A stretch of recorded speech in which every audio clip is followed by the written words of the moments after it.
It's a familiar script. The cops chase down the bad guys, and only the bad guys get hurt. Flip the channel to the real world, and police chases, thousands of them, are hurting hundreds of people in Indy, and many of them are innocent.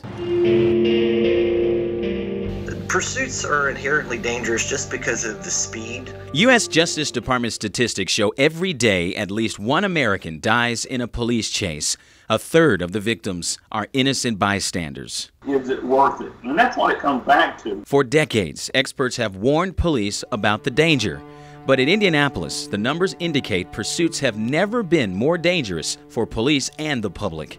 CBS 4 Problem Solvers requested IMPD data dating back 10 years. Incomplete statistics show 3,000 chases since 2007, more than 500 chases just last year. That's a shocking number. Philadelphia police had 77, Dallas 68. Much larger cities with high crime rates with a fraction of the pursuits. Off he goes. In fact, we didn't find a city in the country that could match IMPD besides Los Angeles. I think that's incredibly high. CBS 4 Problem Solvers took these eye-opening numbers to researchers and experts who teach police driving tactics. That's a lot of pursuits, and it's a lot of danger to the public, a lot of danger to the officers. The numbers also showed pursuit crashes climbed from 41 in 2014 to 139 last year. And over the same 4-year period, injuries to citizens more than tripled, climbing from 18 to 60. 4 people have been killed. The public they have a right to question, is there a better way that we can do the job? The experts explained what they think IMPD is doing wrong and why the policy is 20 to 30 years out of date. The department's pursuit policy authorizes chases for felonies, traffic offenses, and misdemeanors. That means officers are going on potentially dangerous chases for minor traffic violations like speeding, a broken taillight, or a suspended license.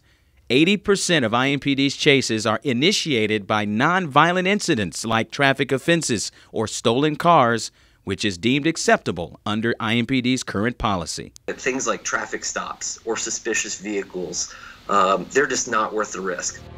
2 examples: a chase at high speed. Control, he's not going to stop. We're in vehicle pursuit. Going the wrong way. Still westbound, but he's in the eastbound lane. Ends with a car into a house. Crashed on Linden. Crashed on Linden. Just crashed. Because the car came up stolen. A car full of injured bystanders. Never seen that many cops come from different directions before. Smashed. It just happened, slammed into the wall. Over a driver the cops clocked speeding. We hit the concrete. The airbag actually hit this side of my face, and this side smashed into the driver's side window. According to the U.S. Justice Department, 71% of America's police departments put tougher restrictions on pursuits, and those agencies have fewer chases, fewer injuries, and fewer people are dying. So we needed to talk to IMPD Chief Brian Roach, who admitted the policy needs to be looked at. When you've got 538 pursuits, and a city like Philadelphia has 77, it just seems like to me this would need to be something tackled quickly, succinctly, and with definition. I mean, these numbers aren't even close. So right. So Frank, I also have 129 homicides. I have 140 people that have been killed. I have over 300 death investigations, whether it's opioid overdoses or so. I can't let things overcome me to where I'm putting one thing above the other. I've got to do it all.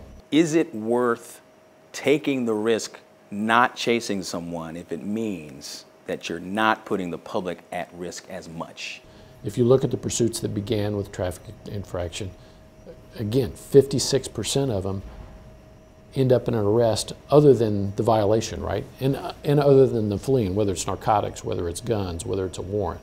But what if one person dies, you wouldn't? Right. Even if it's it one. doesn't matter. The experts say most police around the country are not allowed to give chase unless there's been a violent felony, like an armed robbery, homicide, rape, or carjacking. Roach says he's considering a similar policy, but he's not ready to make a decision even after 2 years of discussions. And God forbid it happens, but let's say someone loses their life or is seriously injured as a result of a pursuit that, if you had a more restrictive policy, would not have happened. What does that do to you the morning you find out about that, as you're waiting to put a new policy in place? You feel bad. You feel horrible, right? Because you're always going to second guess. So, you know, the first thing I'm going to ask is what were we pursuing it for, right? It's the first thing we ask all the time. What were we pursuing it for? And we can't forget the danger these pursuits present to the officers. Since 2014, the number of injuries to officers in IMPD has skyrocketed from 2 to 26 last year.